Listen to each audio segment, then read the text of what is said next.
Hello students, most welcome to Gorija classes.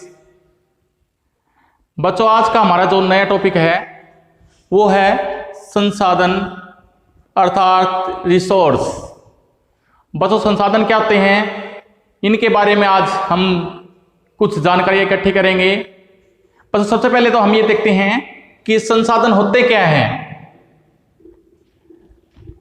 संसाधन जो हमें प्राकृतिक से जो हमें विभिन्न अर्थात अलग अलग प्रकार की वस्तुएं या पदार्थ पाए जाते हैं, उन्हें हम संसाधन कहते हैं। जैसे मिट्टी, खनिज, जल, पेड़ पौधे एवं जीव जंतु, पशु पक्षी इत्यादि, ये सभी संसाधन कहलाते हैं। बच्चों, इन संसाधनों को हम अपने जीवन में अलग अलग प्रकार से प्रयोग करते हैं। इन संसाधनों को बच्चों अलग अलग भागों में बांटा गया है। वो कौन कौन से भाग है उनके बारे में हम पढ़ते हैं। सबसे पहले बच्चों, नवीकरणीय संसाधन। नवीकरणीय संसाधन कौन से होते हैं?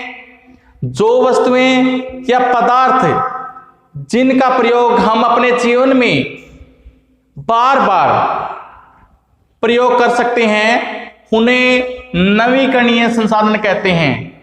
अर्थात जो वस्तु या पदार्थ जिनका एक बार प्रयोग करने के बाद हम उसी अवस्था में उसे प्राप्त कर सकते हैं, जैसे जल, वायु इत्यादि।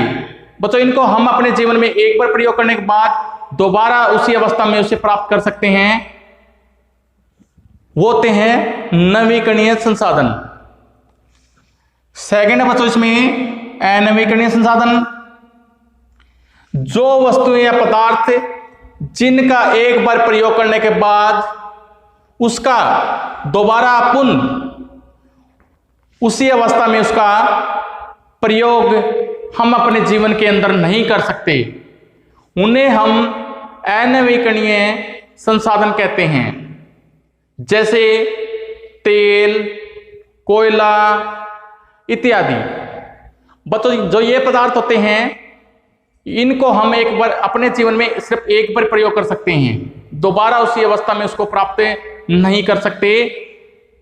इनका जो दायरा होता है बच्चों वो सीमित होता है, इसलिए इसका प्रयोग हमें अपनी आवश्यकता के अनुसार ही करना चाहिए, ताकि इसको हम आने वाली जो पीढ़ियां हैं, आने वाला जो भविष्य है, उसके लिए हम सुरक्षित रख सकें।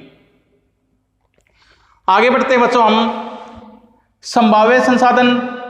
संभाव्य संसाधन कौन से होते हैं बच्चों? संभाव्य का मतलब होता है जिसकी उम्मीद कर सकें।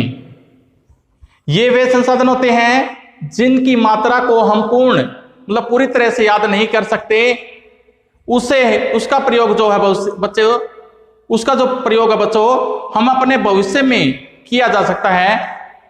जैसे लद्दाख के अंदर यूरेनियम जो धातु होती है, उसका प्रयोग हम क्या है अभी नहीं, आने वाले समय में इसका प्रयोग कर सकते हैं। आगे बढ़ते हैं बच्चों, जैसे मानव निर्मित संसाधन।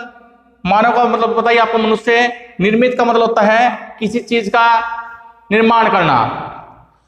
ये वे संसाधन होते हैं बच्चों जिसका निर्माण मनुष्य स्वयं अर्थात खुद अपनी क्रिया कौशल शक्तियों के द्वारा करता है। जैसे मकान हो गया, औजारों का निर्माण, मशीनों का उपकरण इत्यादि, इन चीजों का निर्माण मनुष्य अपनी क्रिया कलाओं के द्वारा करता है। ये जो संसाधन होते हैं मानव निर्मित संसाधन कहलाते हैं। आगे बढ़ते हैं बच्चों, जैव अजैव संसाधन। ये कौन से संसाधन होते हैं, इनके बारे में हम पढ़ते हैं। सबसे पहले बच्चों, अजैव संसाधन। ये वे संसाधन होते हैं जो हमें निर्जीव अवस्था में प्राप्त होते हैं। निर्जीव का मतलब होता है ये जो पदार्थ होते हैं ये एक स्थान पर सीमित होते हैं, इनके अंदर किसी भी प्रकार का हलचल नहीं होती। जैसे जल, वायु, चट्टानें इत्यादि, ये होते हैं निर्जीव संसाधन कहलाते हैं। आगे बच्चों सेकंड इसका जैव। ये जो संसाधन होते हैं संजीव अवस्था में पाए जाते हैं। संजीव का मतलब होता है बच्चों जो वस्तुएं या जो चीजें सांस लेती हो, जो अपने जीवन में बदलाव ला सकती हो, उन्हें हम सजीव संसाधन कहते हैं।